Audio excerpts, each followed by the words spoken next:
In this video, we're going to talk about why you may not be ready to hire and how to handle it if you need to get stuff done, but you're not ready to hire.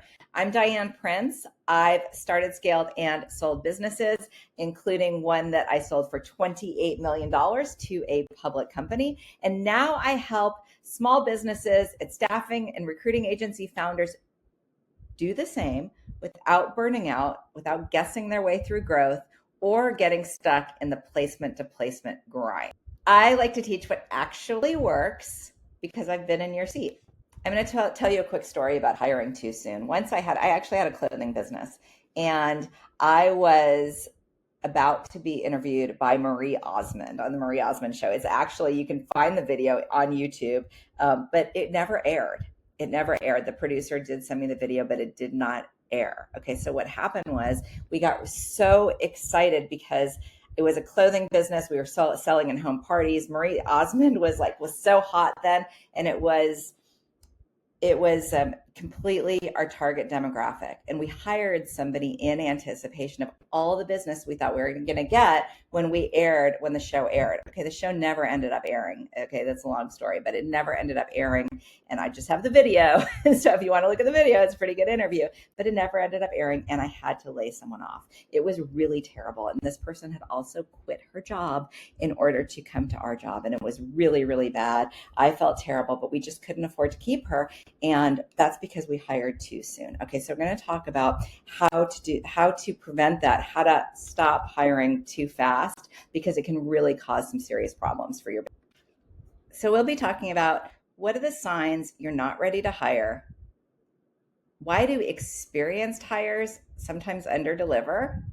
And how can you hire smarter, especially early on in your business? Okay, so let's talk about why great hires still fail. Okay, one is that impressive resumes can mask misalignment. So can experience. A lot of times people want certain, employees with a certain number of experience, especially with founders, and especially if founders are lacking confidence. They think that somebody with that experience, it will elevate them. Well, I used to hire people without experience who had a lot of alignment with our core values, and I found that worked better. Okay, sometimes you're not ready to hire if you have lack of process, or a lack of process or leadership creates ambiguity. I have coached startup employees, and the main thing that kept on coming up were not knowing what they were accountable for, not knowing what expectations were, not getting feedback, and it makes employees frustrated and creates a confusing and not healthy company culture. Okay, so no clear KPIs or expectations can lead you to a total failure. It is a set up to fail. So what are some signs that you are ready to hire? One is that you have documented workflows, or even you've identified workflows that need to be documented. Okay, you're typically, you might feel overwhelmed, but you might also feel like you're underutilizing systems, you're underutilizing opportunities. You see opportunities that you could really explore, but you're not able to because you don't have the bandwidth.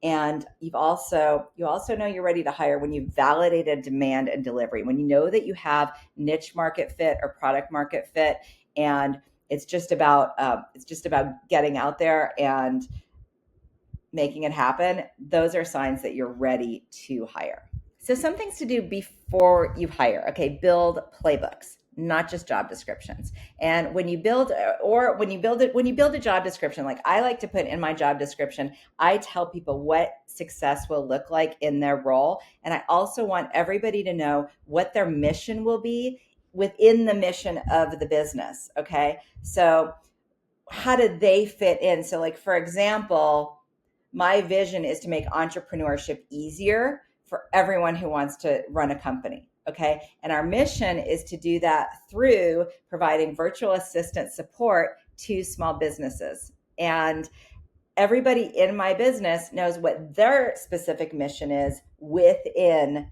that bigger mission. So it's really important for everybody as you hire them to set the expectations from the beginning, so that they know, like from job description, okay, from the candidate experience, that's the first part of employee experience. Okay, so that's really important. You can also do an inventory of your own time to see what to delegate. Take a week and write down all of the things that you do in a week and all of the things that then you can make a list of the things that are best to delegate and the things that you can do best. I mean, you know what those things are, and probably it's going to be very few. Like for me, I know my highest volume, like if I go out and even if I go networking, even if I go to this like founders pickleball league, I get clients. Okay. That's just I love to do it and it's high impact. I go speak, I'm going to be a keynote speaker and I get clients. I went and I did a stand-up comedy gig and in front of, at a conference, I get clients. That's the highest value of my time, where my team has other strengths and they can do other things. So you want to track your time to see what would be best, what is the highest impact for you, and what's best to offload. And you can also, before you hire, see what, instead of